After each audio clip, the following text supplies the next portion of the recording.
Houve um príncipe que tinha tudo. Ele nasceu em um palácio rodeado de jardins, com pavões abrindo suas caudas sobre a grama úmida e músicos tocando suavemente nos corredores. Seu pai, o rei, havia determinado que ele jamais visse sofrimento, nem a velhice, nem a doença, nem a morte. As paredes do palácio eram altas. As festas eram contínuas. A mesa era farta. As roupas eram de seda. O mundo, para aquele príncipe chamado Siddhartha Gautama, era um lugar de beleza controlada, onde nada faltava e nada doía. Mas há uma curiosidade na alma humana.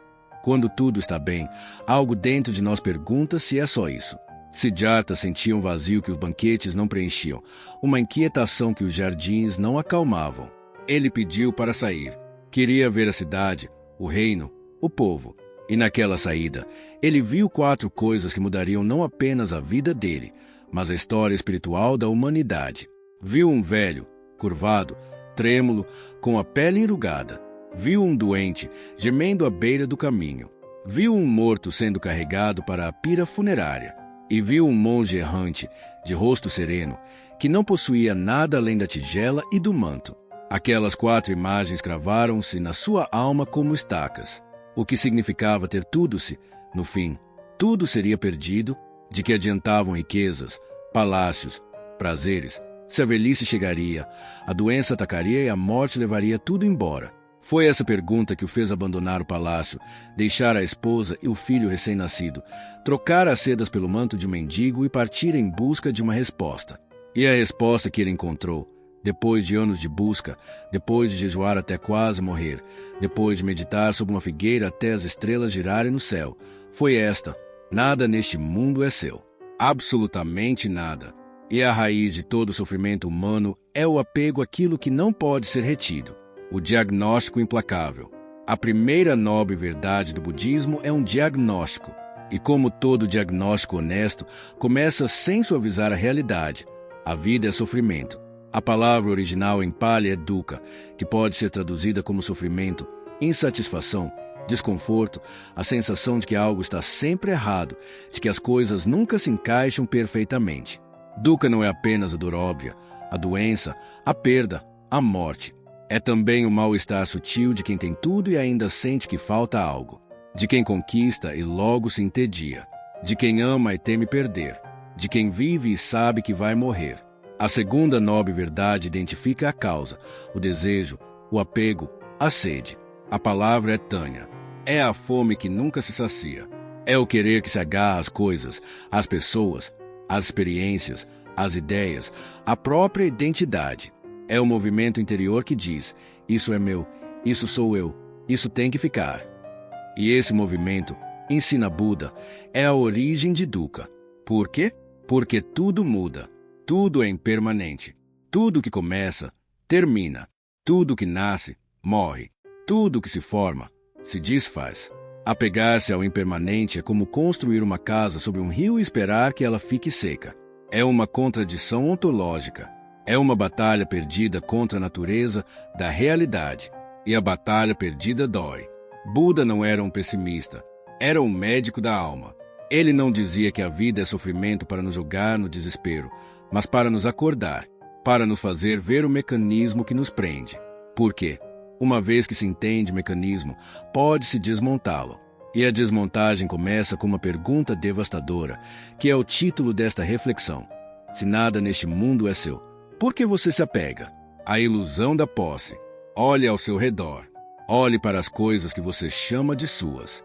Sua casa, seu carro, seu celular, seus livros, suas roupas, suas economias. Em que sentido elas são realmente suas? Você as comprou? Sim. Mas você vai levá-las quando morrer? Você as controla? Até certo ponto, mas um incêndio, um ladrão, uma crise econômica podem levá-las embora. A posse é um acordo temporário entre você e o objeto. Não é uma verdade ontológica. É uma convenção social, jurídica, psicológica. A realidade não reconhece títulos de propriedade. Agora olhe para o seu corpo. Você diz: meu corpo. Mas esse corpo já foi o corpo de um bebê, de uma criança, de um adolescente. Ele mudou completamente. As células se renovaram.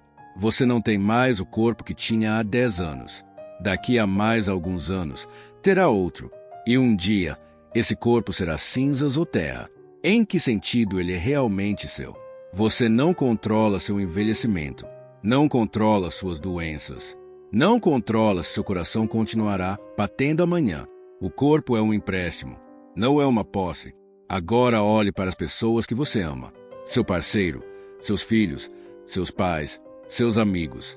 Você diz, minha esposa, meu filho, minha mãe. Mas você não os possui. Eles são seres independentes, com seus próprios caminhos, suas próprias mentes, seus próprios destinos. Eles podem ir embora, por escolha, por distância, por morte, e você sofrerá se acreditar que eles lhe pertencem, porque a vida os levará, mais cedo ou mais tarde. A única pergunta é quando. Agora olhe para seus pensamentos, suas opiniões, suas crenças, sua personalidade. Você diz, eu sou assim. Mas você já foi diferente. Já acreditou em coisas que hoje acha ridículas. Já gostou do que hoje detesta. Já foi tímido, depois extrovertido, depois tímido de novo. A personalidade é um fluxo, não uma rocha. Os pensamentos vêm e vão como nuvens. Em que sentido são seus? Eles aparecem sem serem convidados e somem sem se despedir. E, por fim, olhe para sua própria identidade, para o eu que você acredita ser. Buda fez uma análise implacável. Procure o eu. Onde ele está? No corpo? Nas sensações? Nas percepções? Nos pensamentos? Na consciência? Em nenhum desses lugares você encontra uma entidade permanente, estável, independente. O que você chama de eu é um feixe de fenômenos em constante mutação. 5 agregados que se agrupam temporariamente e depois se dispersam. Como um redemoinho no rio. Ele parece uma coisa sólida, mas é apenas água em movimento. Se nem o seu corpo, nem seus pensamentos, nem sua personalidade, nem seu eu são realmente seus, então o que resta? A quem pertencem as coisas? A resposta de Buda é libertadora. As coisas não pertencem a ninguém. Elas simplesmente são. Elas surgem e desaparecem. O universo não é uma propriedade a ser dividida. É um fluxo a ser contemplado. O apego como causa, não como erro. Buda não condenava o apego como um pecado. Ele o via como uma causa. O apego não é moralmente errado. É causalmente equivocado. É como colocar a mão no fogo e esperar que não queime. O fogo queima não porque é mau, mas porque é fogo.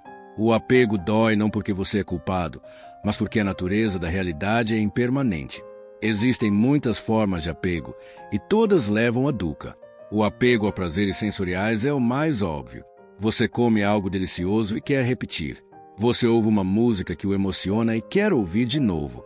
Você experimenta uma droga, uma bebida, um jogo e quer mais. O prazer sensorial não é o problema. O problema é a sede de repetição. Porque a repetição nunca reproduz a primeira experiência. A primeira mordida do chocolate é deliciosa. A 10ª é enjoativa. Mas a mente, viciada em tanha, continua buscando a primeira mordida que já passou. O apego às opiniões e crenças é mais sutil e mais perigoso. Você se identifica com suas ideias. Quando elas são atacadas, sente-se pessoalmente atacado. Briga, debate, sofre. Mas as ideias são apenas ideias. Não são você. O Buda aconselhava ver as opiniões como jangadas. Servem para atravessar o rio, mas devem ser abandonadas na outra margem. Carregar a jangada nas costas depois de atravessar o rio é apego inútil. O apego aos rituais e regras é outra armadilha. Buda viu homens se torturando com jejuns extremos, dormindo em cama de pregos, recitando mantras sem entender. Ele mesmo fez isso. E percebeu que o ascetismo extremo era apenas outro tipo de apego. O apego à ideia de que o sofrimento auto-infligido purifica. Não purifica, apenas acrescenta mais dukkha. E o apego mais profundo de todos, o apego à ideia de um eu. A crença de que existe um mim separado, permanente, que precisa ser protegido, engrandecido, satisfeito. Esse apego é a raiz de todos os outros. Porque é ele que diz isso é meu, isso me pertence, isso define quem eu sou. Dissolver esse apego é a essência da iluminação, o desapego que liberta. A palavra desapego pode soar fria. Pode evocar a imagem de um eremita indiferente, que não ama ninguém, que não se importa com nada. Mas o desapego budista não é indiferença. É uma forma superior de amor. É amar sem agarrar. É estar presente sem possuir. É desfrutar a flor sem arrancá-la do galho. O Buda amava. Amava seus discípulos. Amava os seres humanos. Amava os animais. Ele passou décadas viajando a pé, ensinando, consolando, orientando. Seu rosto, nas estátuas, não é o de um homem frio. É o de um homem em paz. A diferença entre o amor com apego e o amor com desapego é que o primeiro é possessivo, ansioso, ciumento, e o segundo é generoso, livre, sereno. O primeiro sofre quando o objeto amado se vai. O segundo agradece pelo tempo que teve e deixa ir. O desapego não é não ter, é não ser possuído pelo que se tem. Você pode ter uma casa, um carro, um emprego, uma família e não se apegar a nada disso. Pode desfrutar plenamente enquanto estão presentes, estar em paz quando se forem. A chave não está nas coisas, mas na relação que você estabelece com elas. Se você as vê como posse, sofrerá. Se as vê como empréstimo, será livre. Há uma história budista que ilustra isso. Um monge estava sentado à beira de um rio quando um homem se aproximou e perguntou: Mestre, o que é a liberdade? O monge respondeu: é saber que nada neste mundo é seu. O homem, assustado, perguntou: então eu não posso ter nada? O monge sorriu e disse: você pode ter o que quiser, contanto que saiba que não é seu. A prática diária do soltar. Como se pratica o desapego? Não é uma teoria para ser estudada. É um treino para ser vivido. E começa com pequenas renúncias diárias. A primeira prática é a contemplação da impermanência. Buda recomendava olhar para as coisas e lembrar: isso também passará. A flor murchará, o copo quebrará, o corpo envelhecerá, a pessoa amada partirá. Não é morbidez, é lucidez. Por quê? Quando você realmente entende que tudo passa, cada momento se torna precioso. Você para de adiar a vida. Para de guardar o melhor vinho para uma ocasião que nunca chega. Você bebe o vinho agora. Você abraça agora. Você diz: eu te amo agora. Porque agora é o que existe. A segunda prática é a respiração consciente. Buda ensinou que a atenção plena à respiração é o fundamento de toda prática. Quando você respira e sabe que está respirando, está ancorado no presente. E o apego vive no passado e no futuro. O ar que você inspira não é seu. Ele entra em seus pulmões e sai. Pertence ao céu. Você o toma emprestado por alguns segundos. A respiração é o professor mais próximo do desapego. Receba, deixe ir, receba, deixe ir. Nada fica, nada pode ser armazenado. A terceira prática é a generosidade. Dar é o oposto de apegar-se. Quando você segura algo com força, a mão fica fechada, tensa, cansada. Quando você abre a mão e dá, ela relaxa. A generosidade é o exercício prático de soltar. Não precisa ser algo material. Pode ser tempo, pode ser atenção, pode ser perdão, pode ser a última palavra em uma discussão. Cada vez que você dá, está treinando sua mente para não se apegar e está descobrindo algo paradoxal. Quem dá livremente sente uma alegria que quem acumula nunca sente. A quarta prática é a meditação sobre a morte. Buda chamava de Maranasati. É sentar-se e trazer à mente a certeza de que você morrerá. Não como um pensamento vago distante, mas como uma realidade presente. Este corpo cessará. Estes pensamentos cessarão. Tudo que você acumulou será deixado para trás. Tudo que você amou será separado. A meditação sobre a morte não é deprimente, é libertadora. Ela varre as trivialidades, clareia as prioridades, mostra o que realmente importa. E o que realmente importa nunca é possuir, é ser, é amar, é estar em paz enquanto ainda há tempo. O nirvana como extinção do apego. A palavra nirvana significa extinção. Como uma chama que se apaga, não é aniquilação, é cessação. Cessação do quê? De Tânia, da sede, do apego, do fogo que queima internamente. Buda comparava o ser humano a uma lâmpada acesa. O azeite é o desejo, o pavio é o apego. Enquanto houver azeite e pavio, a chama queima. O nirvana é o apagar da chama por falta de combustível. Não é o nada, É a paz que está além do desejo e da aversão. O que isso significa para a vida cotidiana? Significa que você pode experimentar momentos de nirvana aqui e agora. Toda vez que você sente o impulso de se apegar, em vez disso, respira e deixa ir. Há um vislumbre. Toda vez que você quer controlar, em vez disso, aceita o que é. Há um vislumbre. Toda vez que você sofre por algo que perdeu, de repente, percebe que a perda é parte da vida e a dor se transforma em serenidade. Há um vislumbre. O nirvana não é um lugar para onde você vai depois de morrer. É um estado de ser que está disponível agora. É a mente que não se apega, que não rejeita, que não espera nada, que não teme nada. É a mente que está em paz com o que é, exatamente como é. E essa mente, ensina Buda, é a sua verdadeira natureza. Não é algo que você adquire. É algo que você descobre quando remove os entulhos do apego. O convite silencioso. Buda não gritava, não impunha, não ameaçava. Ele dizia, venha e veja. Ei, Pacico, empale. Venha e veja por si mesmo. Não acredite no que eu digo porque eu digo. Não acredite porque está nos textos. Não acredite porque é tradição. Venha, veja, investigue sua própria experiência. O sofrimento que você sente é real? O apego que você cultiva traz paz ou traz dor? A impermanência que você observa é verdadeira ou falsa? Ele não queria seguidores. Queria que cada um fosse luz para si mesmo. Seja uma ilha para você mesmo, dizia. Isso não é isolamento. É autonomia espiritual.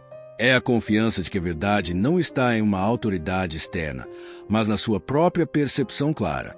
A pergunta que dá título a esta reflexão. Nada neste mundo é seu. Então por que você se apega? Não é uma acusação. É um portal. É um koan. É para ser carregada com você ao longo do dia. Quando sentir ansiedade por algo que pode perder, pergunte-se, isso é realmente meu? Quando sentir raiva porque algo foi tirado, pergunte-se, era realmente meu? Quando sentir o vazio depois de uma conquista, pergunte-se, o que eu achava que ia ganhar? As respostas não precisam ser intelectuais. Elas precisam ser sentidas, vividas, encarnadas. E um dia, talvez, a pergunta se dissolva. Não porque você encontrou uma resposta, mas porque o próprio apego se dissolveu.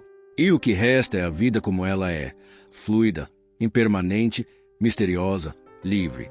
Você não possui nada. E, por não possuir, tudo está disponível. A flor que você não arrancou do galho continua florescendo para você. O amor que você não aprisionou continua fluindo.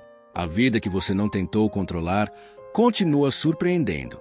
Nada neste mundo é seu. Essa é a má notícia. E é também a melhor notícia que alguém poderia lhe dar. Porque, se nada é seu, você não tem nada a perder. E quem não tem nada a perder não tem medo. E quem não tem medo é livre. E quem é livre está em paz. Essa é a mensagem de Buda. Não uma doutrina, uma experiência, uma possibilidade, um convite. Venha e veja.